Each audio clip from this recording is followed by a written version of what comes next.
Taurus. Talk to 10 different people, you're going to get 6 different answers as to whether or not they manufacture a good gun. Personally, I've had decent luck with Taurus firearms, even all the way up to the Raging Hunter 44 Magnum. I've had a bunch of Taurus guns. I've had very few issues. I've had more issues with major manufacturers like Berettas, and I've had a couple of Smith & Wessons go bad. I had a couple of Springfield 1911s that I had to send back. So to say that I've had good luck with Taurus might be an anomaly, but it's one I actually believe in. However, you have to be vigilant.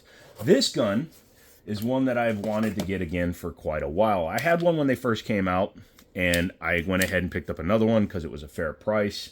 Don't ask me where I got it from. Just go to any local gun stores and you can pick one up pretty cheap. But this is the Taurus TX22, chambered in, obviously, 22 long rifle. Sorry, my cardboard bent, and that's pissing me off. There we go. But this is a 22 long rifle semi-auto gun with a capacity of friggin' 16 plus 1. That's a lot of rounds for 22 long rifle. For those of you that don't shoot 22 long rifle very often, that's a rimfire rimmed cartridge, which means they don't stack well in semi-automatic magazines. So Taurus was able to take a notoriously less than stable round, or trustable round, reliable round. Anyways, they were able to take it and put 16 into a single box mag.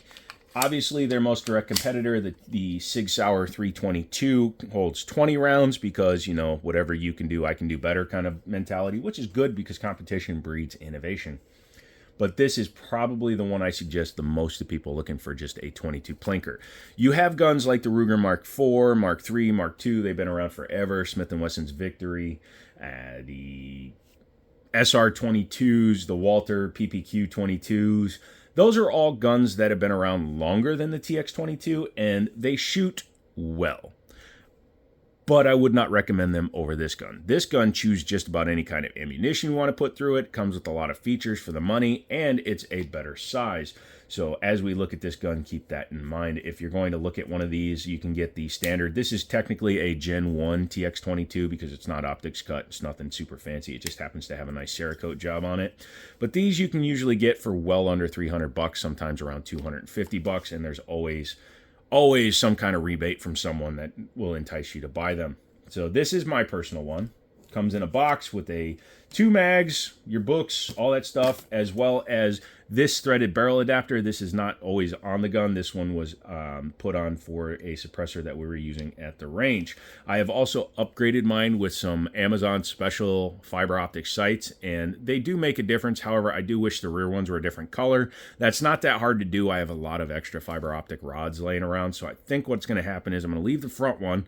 I'm going to swap out the rears for green. Contrasting colors are a lot easier to differentiate at speed versus all 3 of one color. However, I had to do it in a hurry. I got these sights the day before I went down to North Carolina to hang out with Stone.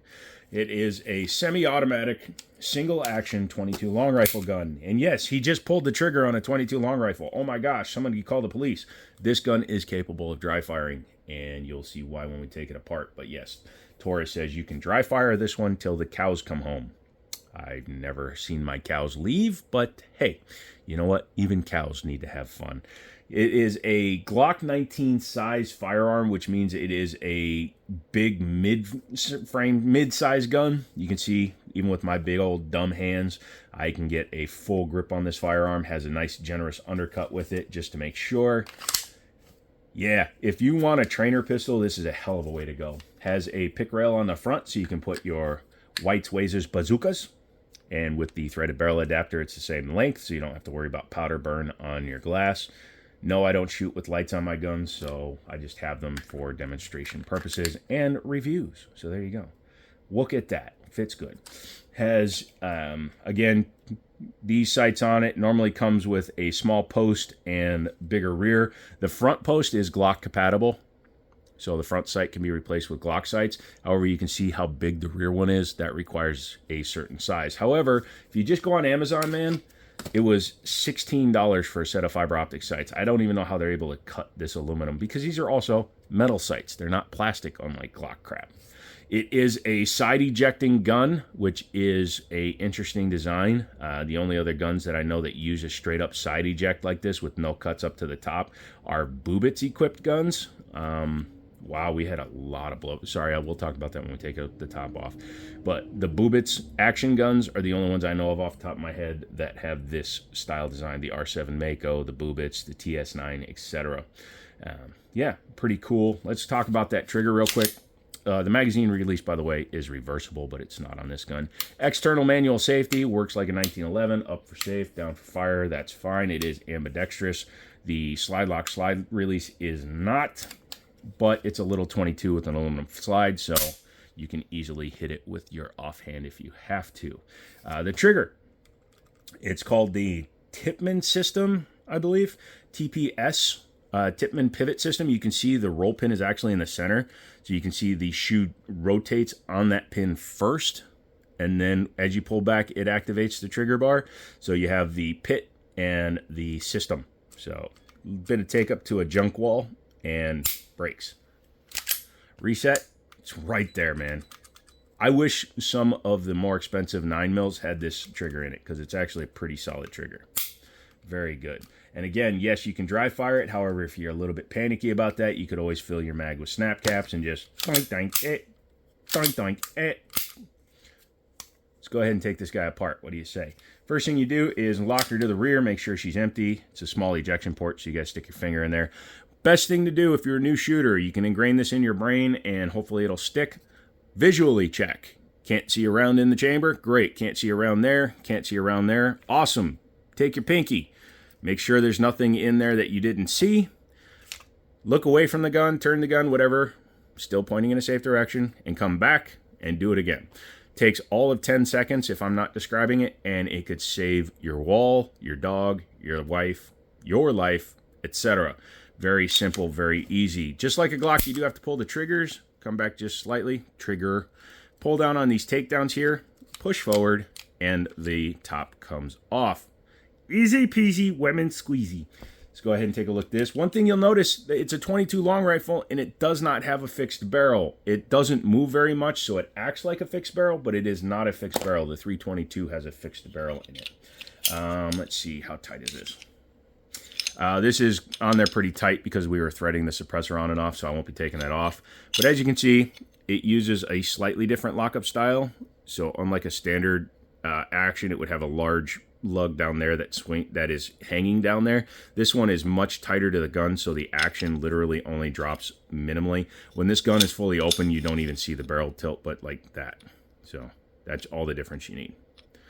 That's also why it doesn't have lockup up here. It has a lockup that allows it to go. But as you can see, the reason this gun is dry fire capable is because the firing pin is going to hit nothing but air when it's in battery. So the firing pin will come straight out and it goes into the dead center. It's designed with a tight enough tolerance so that when it fires, it's not impacting the back of the breech face. You can see there's no marks on the back of here, meaning the firing pin never comes in contact with the rear of the chamber, which is really good. Has a steel insert for the breech block, but the rest of the gun slide is aluminum.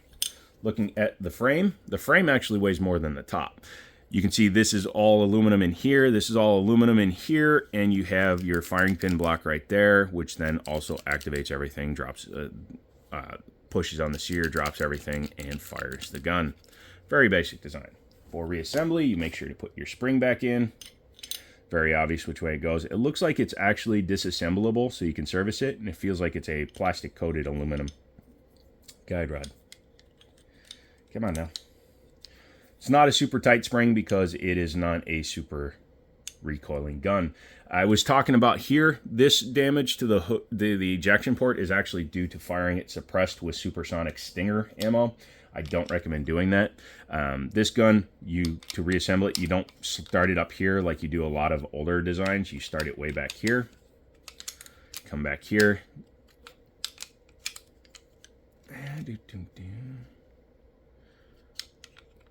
There we go. So you want to push it down. Oh, make sure your guide rod is in the right position. Bring it back. Hello, sweetie. There you go. There you go. Make sure that it is even on both sides and just run it back. That is the Taurus TX22. Basically, I'm calling it the Gen 1 because there's a new version out that's optics cut and it has an open hood. But that is basically the Gen 1 version of this gun. If you like what you saw, make sure you hit the like button, all that fun stuff. Put generation in the comment if you made it this far. We do live streams 3 times a week, Mondays, Wednesdays, Fridays, starting at 7 p.m. Eastern, going into whenever we get bored. I am working on a new gun room, so come back for that.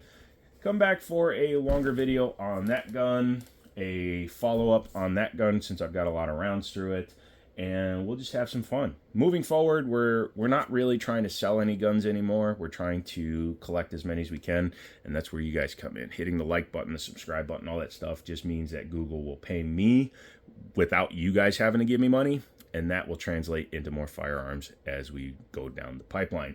So that's it. Come back for more videos. I love you guys so much. You guys make this worth it for me. I don't make a lot of money doing this. I don't make a living doing this. I do this just so that I can give you guys something to watch and learn with. Come back for the next video, and as always, I'll talk to you later.